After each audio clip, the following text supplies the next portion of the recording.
India एक ऐसी country जहाँ के लोग स्मार्ट और क्रिएटिव हैं। इससे ज़्यादा ज़रूरी बात, यहाँ की मैक्सिमम पॉपुलेशन यंग और एनर्जेटिक है। हम लोगों ने टाइम टू टाइम प्रूव किया है कि हम लोग हार्डवर्किंग और इकोनॉमिकल हैं। भारत की धरती को कई तरह के गिफ्ट मिले हैं, जैसे अच्छा क्लाइमेट, उपजाऊ ज़मीन और कई तरह के नेचुरल रिसोर्सेज। हमारी ज्योग्राफीज इतनी फेवरेबल है कि most of the trade routes India से होकर ही गुजरते हैं। हमारे देश की डेमोक्रेसी बहुत शानदार है, जिसकी जड़ें बहुत मजबूत रही हैं। ये बात मैं अपने पिछले कई वीडियोस में कह चुका हूँ, और ये बात इसलिए भी मायने रखती है क्योंकि बहुत सी कंट्रीज़ हैं जिन्होंने डेमोक्रेसी अपनाने की कोशिश करी है बट फेल हो गई। ये इसीलिए भी महान है क्योंकि इंडिया ने आज़ादी के तुरंत बाद जब कॉन्स्टिट्यूशन लागू हुआ 1950 में, तो irrespective of their caste, religion, race, colour, gender, सभी को समान अधिकार दिया वोट डालने का। बट यूएसए, जो कि दुनिया की सबसे पुरानी डेमोक्रेसी है, उसे ये समान अधिकार देने में लगभग 190 साल लग गए और इक्वल वोट राइट्स वो 1965 में जाके दे पाया। इसकी वोटिंग राइट हिस्ट्री भी काफ़ी दिलचस्प है, जिस पर हम कभी और बात कर सकते हैं। बट फिलहाल आते हैं अपने मेन सवाल पर कि इतनी समृद्ध होने के बाद भी, हर तरह से समृद्ध होने के बाद भी हम लोग इतने गरीब क्यों हैं? तो नमस्कार दोस्तों, मेरा नाम है शुभम और स्वागत है आपका मेरी एक नई इनसाइट पर। हम जो आज बात करते रहते हैं कि हम लोग 2030 से 2040 तक दुनिया की सबसे बड़ी इकोनॉमी बन जाएंगे और इसके सपने भी देखते रहते हैं। और मैं कहूँगा कि हम लोग सिर्फ सपने ही नहीं देखते, हम लोग मेहनत भी कर रहे हैं इसके लिए। पर क्या आपको पता है कि भारत 1500 सालों से दुनिया की वेल्दिएस्ट और सबसे बड़ी इकोनॉमी वाली कंट्री थी।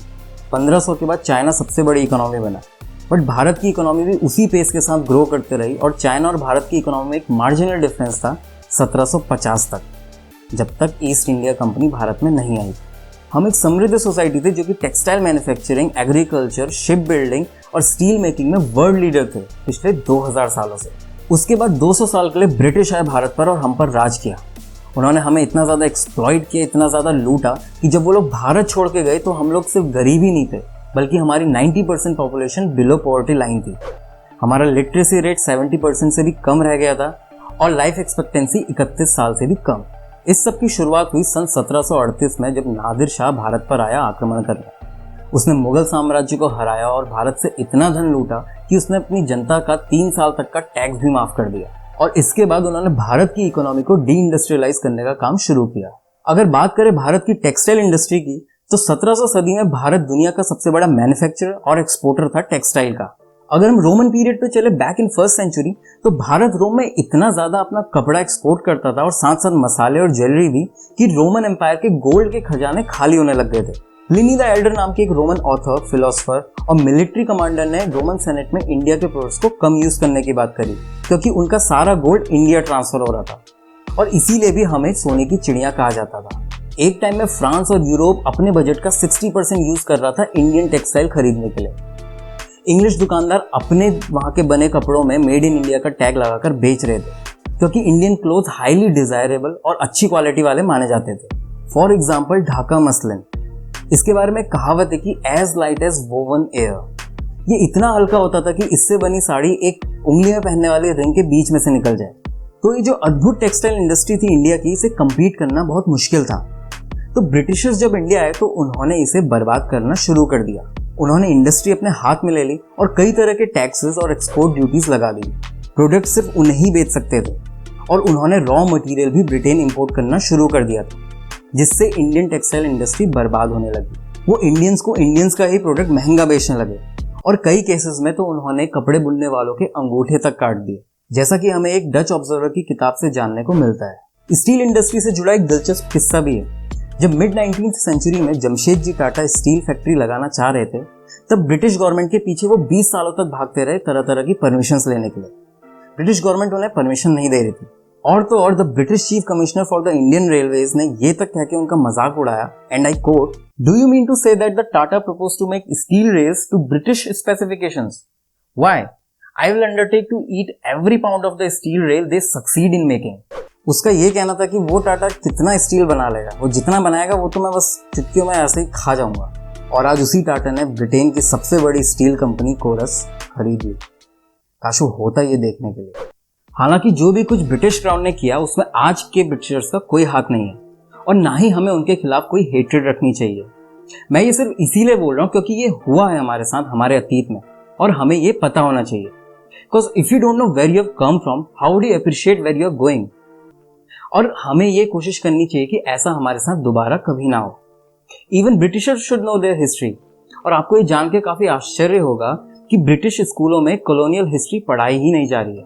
कई लोगों का ये भी कहना है कि ब्रिटेन का भारत में इन्वेजन भारत की ग्रोथ और डेवलपमेंट के लिए हेल्पफुल रहा। उन्हें लगता है कि भारत में रेल रोड्स और मॉडर्न बिल्डिंग्स ब्रिटिशर्स ने इंडियंस के लिए बनाई, उनकी सुविधा के लिए। ये सरासर गलत है। ब्रिटिशर्स ने रेल रोड इसलिए बनाए इंडिया में ताकि भारत को और ज्यादा लूटा जा सके। वो कीमती सामान रेल के थ्रू सी पोर्ट्स तक ले जाते, जहां से उन्हें इंग्लैंड शिप कर दिया जाता।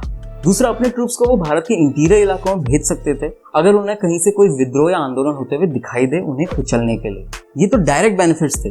पर इसके अलावा ये जो रेलवे बिल्डिंग प्रोजेक्ट था इंडिया में, ये एक बहुत बड़ा कॉलोनियल स्कैम था, जिसमें लगने वाला सारा पैसा इंडियन टैक्स पेयर्स का था और फायदा होना था ब्रिटिशर्स को। और तो और इसके बनने की कीमत इंडिया में 18,000 पाउंड्स पर माइल थी, और वहीं यूएस और कनाडा में ये 2,000 पाउंड्स पर माइल पर बन रही थी एट द सेम टाइम।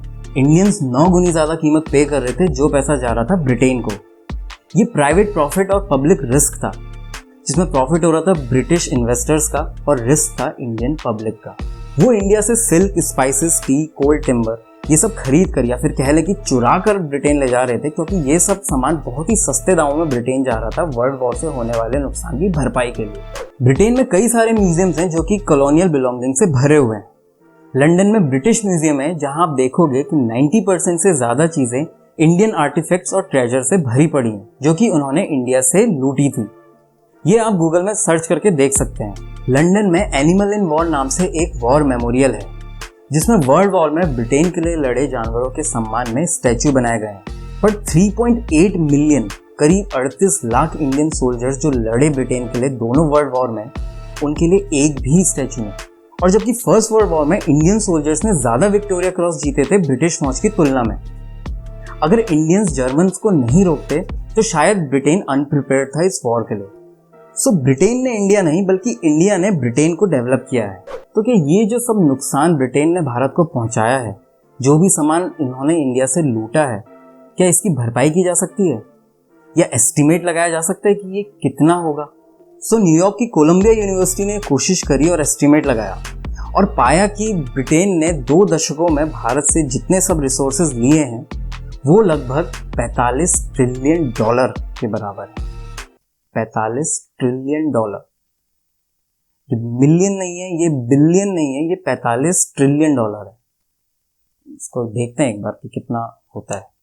कुछ नील और शंख तक जा रहा है। मैं इतना तो बोलना भी नहीं जानता, इतने बड़ी डिजिट।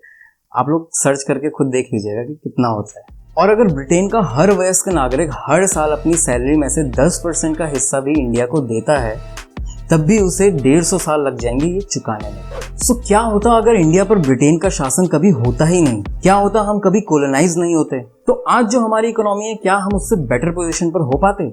अगर देखें तो 1500 सालों से भारत दुनिया की सबसे बड़ी इकोनॉमी थी, और अंग्रेजों के आने से पहले भी हम लोग दुनिया की सेकंड लार्जेस्ट इकोनॉमी थे, चाइना से मार्जिनल डिफरेंस के साथ। और अगर हम कोलोनाइज नहीं होते तो समय के साथ इसमें $45 ट्रिलियन अपनी इकोनॉमी में जोड़ दें तो अनडाउटली इंडिया आज दुनिया की लार्जेस्ट इकोनॉमी होती, हमारी सैलरीज अच्छी होती, और जो हालात आज हैं हमारे, हम उससे कई बेटर पोजीशन पर होते। बट अनफॉर्चुनेटली हम लोग कोलोनाइज्ड हुए और वक्त में पीछे जाके हम ये सब बदल भी नहीं सकते। पर आज़ादी के बाद हमें सब कुछ रिबिल्ड करना पड़ा। हमने मेहनत करी है and we are rising again. दुनिया की किसी भी कंट्री को देख लें तो इंडिया की इकोनॉमी सबसे ज़्यादा फास्ट ग्रो करी है, इवन यूएसए से। आज हम दुनिया की 5th लार्जेस्ट इकोनॉमी हैं और मिलिट्री और ट्रेड पावर में ब्रिटेन से कहीं ज़्यादा आगे हैं। हमें अपने उन कोर ट्रेड्स की तरफ ध्यान देने की ज़रूरत है जिसमें हमने 1500 से 2000 सालों तक राज किया। अपने बेसिक्स स्ट्रॉन्ग करने होंगे जिनमें हम बेस्ट थे। हम शुरू से एक मेजर एग्रीकल्चरल कंट्री नहीं थे। आज़ादी के बाद हमसे हमारी इंडस्ट्रीज छिन जाने के बाद या बर्बाद हो जाने के बाद 85% इंडियंस एग्रीकल्चरल फील्ड में आए। हमारे पास एक्सपर्टीज थी टेक्सटाइल में, शिप बिल्डिंग में और स्टील में। स्टील में आज हम बेटर हो रहे हैं, बट गवर्नमेंट को टेक्सटाइल इंडस्ट्री और शिप बिल्डिंग इंडस्ट्री की तरफ भी ध्यान देने की ज़रूरत है। कुछ ही डेकेड्स की बात है जब हम दुनिया में फिर से नंबर 1 इकोनॉमी होंगे। We must always remember what terrible things have happened to us and we should make sure it never again happens to us. So अगर आपको ये वीडियो पसंद आया हो तो इसे लाइक करिए। कुछ विचार या सुझाव हो तो मुझे कमेंट सेक्शन में बताइए। अगर ऐसे ही इंसाइटफुल वीडियोस आप और देखना चाहते हो तो शूट इनसाइट को सब्सक्राइब करिए। मैं आपको मिलूंगा एक नई इंसाइट के साथ। वीडियो को अपना समय देने के लिए बहुत बहुत धन्यवाद।